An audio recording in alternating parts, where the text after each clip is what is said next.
सत साहेब भगत जी। भगत जी, मैं अपने घर में अकेला ही अनुपदेशी हूँ। मेरे माता पिता भाई बहन सब अनुपदेशी हैं। हमारी 3 बहन हैं जिनकी शादियाँ हो चुकी हैं, वो भी अनुपदेशी ही हैं। कल मेरी छोटी वाली बहन आई है भगत जी, तो उनके हाथ का, क्योंकि वो अनुपदेशी हैं, उनके हाथ का यदि हम पानी पिएं, यदि हम भोजन ग्रहण करें तो मर्यादा खंडित होती है कि नहीं भगत जी?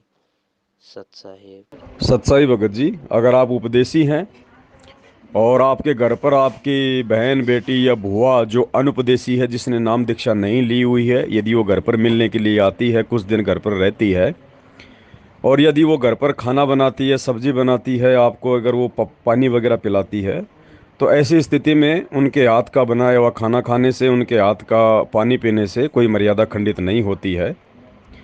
ठीक है, क्योंकि आपके घर पर अब अगर आएगी माता बहन वगैरह, तो कोई शराब वगैरह तो पीती नहीं है, मांस वगैरह वो खाती नहीं है। अगर वो मांस मिट्टी वगैरह खाती हैं, शराब वगैरह पीती हैं, कोई कोई गुटखा जर्दा वगैरह खाती हैं, तो फिर आपने उनको स्पष्ट मना कर देना कि बहन देखो, आप चाहे 2 दिन रुको चाहे 4 दिन रुको, लेकिन आप जी यहाँ पे खाना वाना बनाने में, रसोई में किसी प्रकार का कोई काम सहयोग नहीं करोगी आप। क्योंकि नाम उपदेश लेने के बाद में भगत का घर कोई सामान्य घर नहीं होता भगत जी, वो आश्रम बन जाता है। अब आश्रम में अनुपदेशी व्यक्ति जो नशा करता है, जो मांस खाता है, जो गुटखा वगैरह खाता है, उस व्यक्ति को हम किसी भी प्रकार का कोई भी सहयोग नहीं करने देंगे।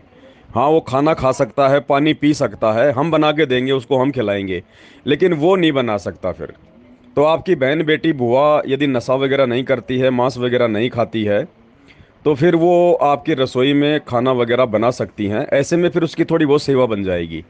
क्योंकि जब फिर परमात्मा को भोग लगेगा, या फिर उस बहन बेटे के हाथ से बनाया हुआ भोजन जब कोई भगत खाएगा परमात्मा का, तो भगत जी उनके भी जो है पुण्य बनते हैं, उनके संस्कार बनते हैं, और उन संस्कार के आधार से फिर वो परमात्मा से भी जुड़ते हैं।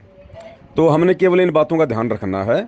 अगर वो विषय विकारों में लिप्त है, विषय विकार यानी मांसाहार, नशा, या कोई बीड़ी गुटखा जर्दा वगैरह, संभोग क्रिया नहीं, संभोग क्रिया चाहे वो करे ना करे, चाहे वो उस कर्म में है या नहीं है, हमें उस चीज़ से कोई लेना देना नहीं है। मेन मांसाहार या शराब वगैरह, नशा वगैरह, अगर वो अपने अगर वो अपने ससुराल में मांस वगैरह खाती है, शराब पीती है, कोई बीड़ी जर्दा वगैरह, गुटखा वगैरह यूज करती है, और आपको इस बात का पता है, और जब वो आपके घर पर आती है मिलने के लिए, तो आपने उसको रसोई में एंट्री भी नहीं देनी भगत जी।